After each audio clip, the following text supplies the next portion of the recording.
Hidup adalah penderitaan. Benarkah? Mari kita simak dan renungkan bersama dalam video ini. Segala sesuatu yang berkondisi adalah derita. Apabila dengan kebiasaan orang dapat melihat hal ini, maka ia akan merasa jemu dengan penderitaan. Inilah jalan yang membawa pada kesucian. Hidup adalah penderitaan. Demikian yang sering kita dengar dalam perbincangan umat saat baru mengenal Buddha Dharma. Hal ini terjadi sebagai akibat dari pemahaman Buddha Dharma yang belum utuh. Benar bahwa Guru Agung Buddha mengajarkan 4 kesunyatan mulia dalam kehidupan yang diawali dengan terdapatnya penderitaan. Namun, sesungguhnya tidak dapat hanya berhenti di situ. Masih ada kelanjutannya, yaitu adanya penyebab dari penderitaan, adanya akhir dari penderitaan, dan adanya jalan mengakhiri penderitaan. Kebenaran-kebenaran dari 4 kesunyatan mulia itu merupakan satu kesatuan yang saling berkaitan. Ketidakmampuan dalam menyelami substansi kebenaran tersebut dapat menjadikan pandangan yang salah. Beranjak dari realita kehidupan, itulah kita diajarkan untuk melihat segala sesuatu sebagaimana adanya, sehingga tidak ada kemelekatan.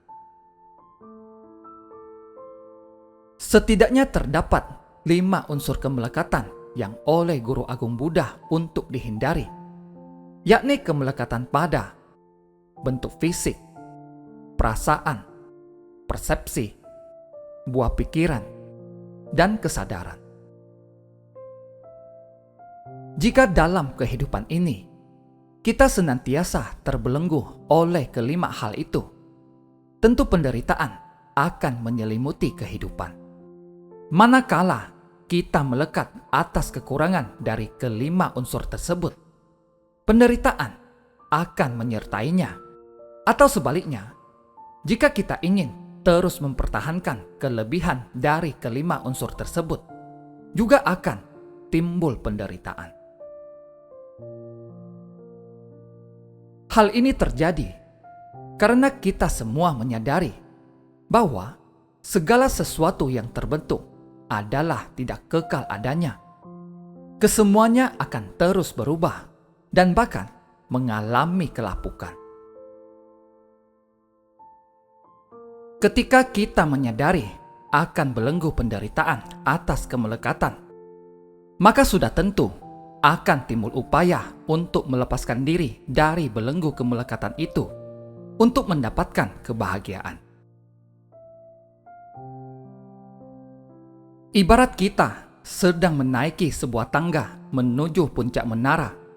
Tentu kita harus memindahkan tangan kita ke tempat yang lebih atas, agar kita dapat mengangkat kaki kita untuk menginjak anak tangga yang di atasnya.